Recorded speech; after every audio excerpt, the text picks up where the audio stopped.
Hello friends, so today's video is going to be a list of some anticipated releases for video games, adaptations, and manga. I'm only going to be talking about ones that have solidified release dates because there are quite a few like Arcane Season 2 or Lies of P that are rumored to be coming out in 2023, but it's not been confirmed. So I'm only going to be talking about ones that have release dates set. That said, and jumping into it, starting with Forspoken, which is scheduled for January 24th.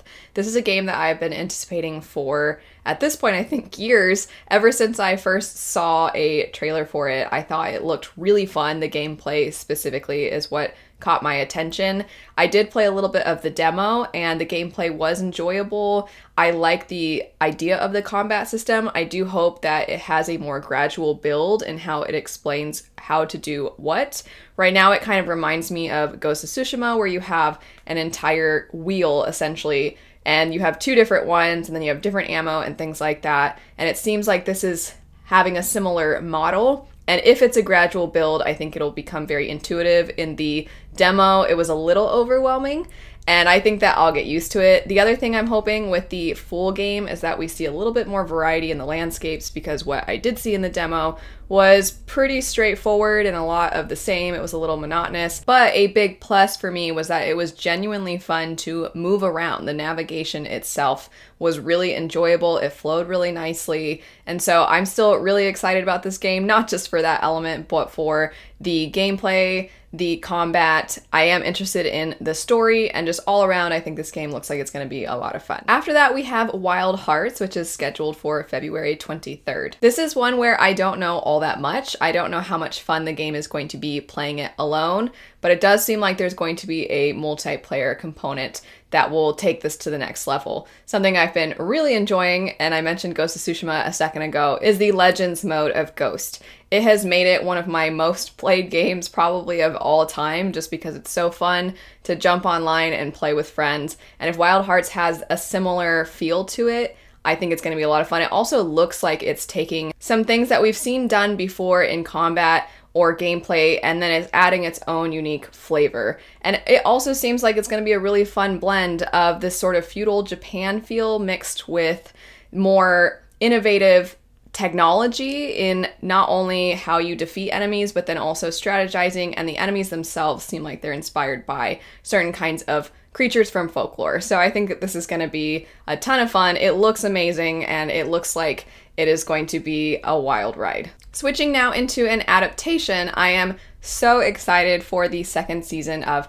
Grisha. So we have kind of not been doing great when it comes to fantasy adaptations. I was not a fan really of the Wheel of Time through Amazon. I have not really loved Netflix's adaptation of Witcher, but the Grisha trilogy, the first season of the show, really enhanced the books. It took the best things from the books, and then it also kind of eliminated some of the things that a lot of fans don't love about the books. It also very seamlessly tied together characters from Leigh Bardugo's Six of Crows duology. I was really hesitant. I didn't think that they would be able to accomplish that. I thought it was going to not really work out, because a lot of times when you have people trying to create their own plot lines within an existing world, it doesn't work. It's why we kind of just want the source material adapted pretty accurately, and they actually really found a way to weave it in that was really satisfying, and I think still brought the Six of Crows characters to life, while also bringing to life the characters from Shadow and Bone and those plot lines as well. April and May, currently there's not a whole lot going on, so switching to June, and potentially my most anticipated, Final Fantasy 16. I am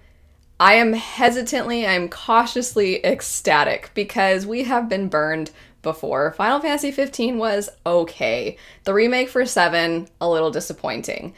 But the trailers always look so good, and so I have my fingers crossed, because this trailer looks unbelievable. It looks like Game of the Year material. It looks like the best Final Fantasy that we have seen. It looks like the kind of Final Fantasy I have been wanting ever since consoles became more advanced, and I've been waiting to see what they do with the technology. I've been waiting to see how they combine their fantastic graphics with fantastic stories, and it's just not really clicked in years. And so if they can really pull this off, and if it's as good as these trailers make it look, even if it's not quite as good, but it's close, that's still gonna be an amazing game. The graphics are phenomenal. I'm really interested to see what they do with a darker take, because I believe this is the first time that it's really been a rated mature game from them, for Final Fantasy anyway.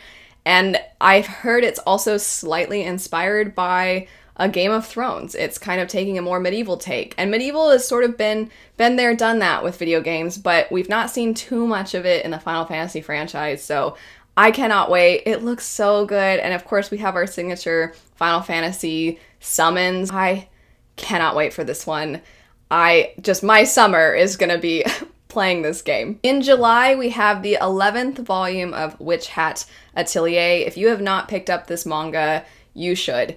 And it starts out really sweet, and it seems like it's going to be really wholesome, and it is. It's very cozy, and it is wholesome and sweet, but it also has some devastating questions that arise, some devastating circumstances for some of the characters, and it really questions a lot of not only that world's morals, but then it kind of makes you reflect, and you have to kind of ask yourself, whose side am I really on? Which you wouldn't expect when you first start it. It is a roller coaster. It has a wide array of ages for the characters, so you see really sweet, wonder-struck children, and then you see some adults who are trying to instill in them certain values, but then at the same time they want to protect them. They sometimes see children who aren't being protected, who are actively being harmed, and they feel like they need to protect them too, but then there's certain principles among the witch hats that keep them from really being able to do the most that they can possible for the betterment of society. There's just so many things that you would not expect. And the art, I always have to praise the art, because it is some of the most beautiful art I've ever seen in a manga. Those first 10 volumes were amazing. I am devastated that I have to wait until July for volume 11. If you have read them and you're interested in hearing my thoughts, my husband's thoughts, my friend's thoughts, we did do a couple of discussions, so I'll have those linked. But yes, Witch Hat Atelier, Volume 11. I wish we could get volumes 11 through the rest of the series in July. Just volume 11 though, I can't wait. Those are the main things that I'm excited about. I have seen that the next Dune movie is scheduled for November. I hope that release date stays, because I think the first one was very pleasing to the eye, and I thought that the way it was done was quite good, and so I do hope that we get that second film in November. The rest, like I said at the beginning, I don't have release dates, so I'm not going to include them on this list, but as more information comes out for some of my other anticipated releases, I might make another one of these in the future. But let me know what fantasy adaptations you're excited about, what manga, what video games, and if there's some comics, because I'm not as well versed in comics. So if you have some comics that you're really excited about, let me know about that as well. But anyway, thanks so much for watching. I hope you all have a lovely rest of your day, and I'll see you later. Bye.